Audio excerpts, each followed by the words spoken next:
नमस्कार दोस्तों, कैसे हैं आप लोग? उम्मीद करता हूं अच्छे होंगे, अच्छे ही रहना। छोटी कहानी बड़ी सीख की सीरीज में आज मैं आपके सामने एक नई कहानी लेकर के आया हूं और कहानी कुछ इस तरह से है। एक यंग लड़का था जो कि अपने किसी रिश्तेदार की शादी में गया हुआ था। शादी में कई सारे लोग आए हुए थे और लड़का वहां बैठकर कौन कौन और आए हैं सबको देख रहा था। अचानक उसकी नजर एक महिला पर पड़ी और महिला को देखते ही उस लड़के के चेहरे पर जैसे एक रौनक सी आ गई और वो वहां से उठकर उस महिला के पास गया और महिला से कहा, नमस्ते टीचर, क्या आपने मुझे पहचाना? उस पर उस महिला ने कहा, नहीं, आपको मैंने नहीं पहचाना, कृपया अपने आप को इंट्रोड्यूस कीजिए। उस लड़के ने कहा, टीचर, मैं जब 5th स्टैंडर्ड में पढ़ता था तो आप मेरी टीचर थी और उस वक्त एक किस्सा हुआ था जिसे मैं आज तक भूल नहीं पाया हूं। टीचर ने कहा, कौन सा किस्सा?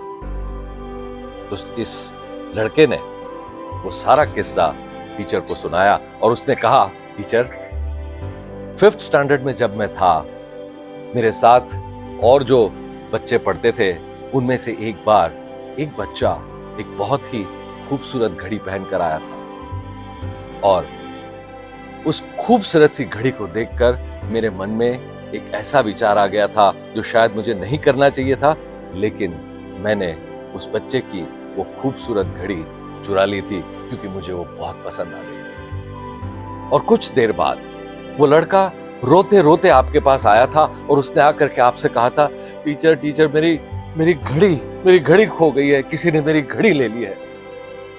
आपने उस बच्चे को शांत करते हुए कहा था, बेटा चिंता ना करो, हम आपकी घड़ी जरूर ढूंढ लेंगे। और उसके बाद आपने हम सारे स्टूडेंट्स को कहा कि हम दीवार की तरफ मुंह करके एक लाइन में सब खड़े हो जाए और आपने कहा था कि आप आकर के सभी के पॉकेट्स चेक करेंगे। और आपने हमसे यह भी कहा था कि हम सबको हमारी आंखें जब तक आप ना कहें तब तक खोलनी नहीं है, आंखें बंद रखनी है। और आप आए, आपने सभी के पॉकेट्स चेक करना शुरू कर दिया। आप मुझ तक आए, आपने मेरा पॉकेट चेक किया और मेरे पॉकेट से आपने वो घड़ी निकाल ली थी। लेकिन उसके बाद भी आपने जो बाकी स्टूडेंट्स थे सभी के पॉकेट्स चेक किए थे और सब हो जाने के बाद फिर आपने सबसे कहा, अब आप सब लोग अपनी अपनी आंखें खोलिए और अपनी अपनी बेंच पर जाकर के बैठिए।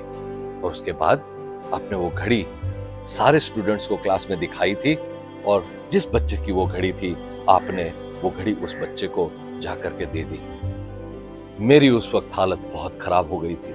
मुझे लगा अब बस आप मेरा नाम सबको बताएंगी और मेरे तो मान सम्मान की धज्जियां उड़ जाएंगी, लोग मुझे चोर कहेंगे, लोग मुझे झूठा कहेंगे, पता नहीं क्या होगा, शायद मुझे स्कूल से निकाल दिया जाएगा। मैं बहुत डर गया था टीचर उस वक्त। लेकिन आपने मेरी चोरी करने की बात किसी से नहीं कही। आपने बाकी के जो टीचर्स थे स्कूल के उनको भी कभी नहीं बताया, बाकी के किसी स्टूडेंट्स को नहीं बताया और जब तक मैं उस स्कूल में था किसी को यह नहीं पता चला कि उस वक्त घड़ी मैंने चुराई थी। टीचर, आज जब मैं उस किस्से को याद करता हूं तो मुझे ऐसा लगता है कि आज मैं जो कुछ भी हूं उसमें आपका बहुत बड़ा योगदान है। तो टीचर ने आश्चर्यचकित होते हुए बच्चे से कहा, उस नौजवान से कहा कि मुझे भी याद नहीं कि घड़ी किसने चुराई थी, क्योंकि जब मैंने आप लोगों से कहा था कि आप आंखें बंद करके खड़े रहो, उस वक्त मैंने अपनी आंखें भी बंद कर ली थी। तो दोस्तों, इस छोटी सी कहानी की बड़ी सीख क्या है? एजुकेशन का सही मतलब क्या है? What is the purpose of education? Education का मतलब है बदलाव लाना। अब वो चाहे बदलाव हम किसी स्टूडेंट में लाना चाहते हो, हमारे किसी फैमिली मेंबर में लाना चाहते हो, हमारे प्रोफेशनल लाइफ में कोई हमारा टीम मेंबर हो, कोई एम्प्लॉय हो, उसमें लाना चाहते हो, तो बदलाव कैसे लेकर के आए?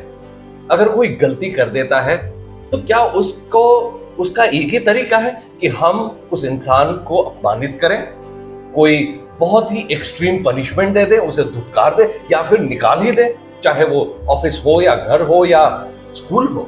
क्या कोई और तरीका नहीं हो सकता?